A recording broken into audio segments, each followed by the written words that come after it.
And there it is, the closing bell at the New York Stock Exchange, signaling the end of the trading day. The Dow started the day with gains, but closed in the red just a bit after falling over the course of the afternoon. It did end the day mostly flat, down around 80 points. The S&P 500 and NASDAQ both suffered slight losses as well. Both are down less than 0.5%. Looks about 0.25%. Matt Stucky is a senior portfolio manager at Northwestern Mutual Wealth Management. He joins us now for more on this. Matt, welcome. Hey, Matt. So Thanks for having me. Great to have you. What impact did the release of the March Consumer Price Index have on today's markets?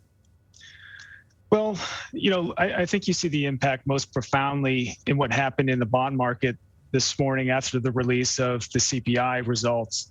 What was still a very elevated CPI report at overall inflation up 8.5% year over year.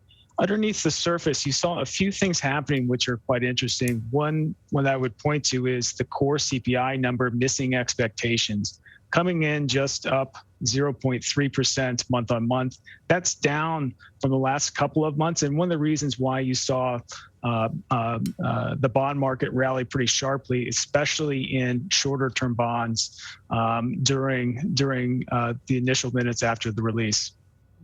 Well, Matt, as you say, inflation is up 8.5% from last year. We are seeing, how the markets are reacting to that. But what does this mean for the average American's wallet? Yeah, it's one of those things that if you're looking at different segments of the population, it's going to impact consumers differently depending on the income level of Americans. Unfortunately, inflation hits Americans the hardest in those in those that have lower incomes. They tend to spend more of their income on necessities like gas, rent, and food, all of which are up substantially over the year.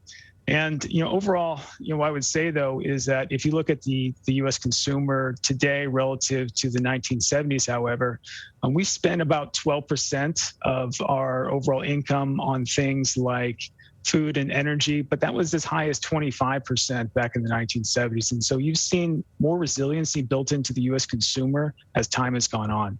And so, Matt, do you think this is the worst of it? How long is this elevated period of inflation expected to last? Can we expect some relief in the summer? We certainly hope so. There's a couple of factors that we would point to that have led to this ongoing challenge to predict where inflation is going. The first one being the pandemic. That's impacted, and it's been well demonstrated how that's impacted the supply chain around the world, but also now the Russia-Ukraine war. Those are going to be lingering factors in kind of where inflation goes from here. But the good news is that we are seeing supply chains start to catch up in terms of overall goods outside of autos. Those inventories are up significantly year over year, which is helping to bring down goods-related inflation outside of automobiles. And so, hopefully, if we continue to see, further progress with supply chains throughout the summer, we actually might see core inflation or inflation that excludes things like food and energy down to maybe 2 or 3% by the end of the year, and that would be a relief for a lot of consumers. Certainly welcome news for a lot of Americans, for sure. Matt Stucky from Northwestern Mutual Wealth Management, thanks so much for joining us. Thanks for having me.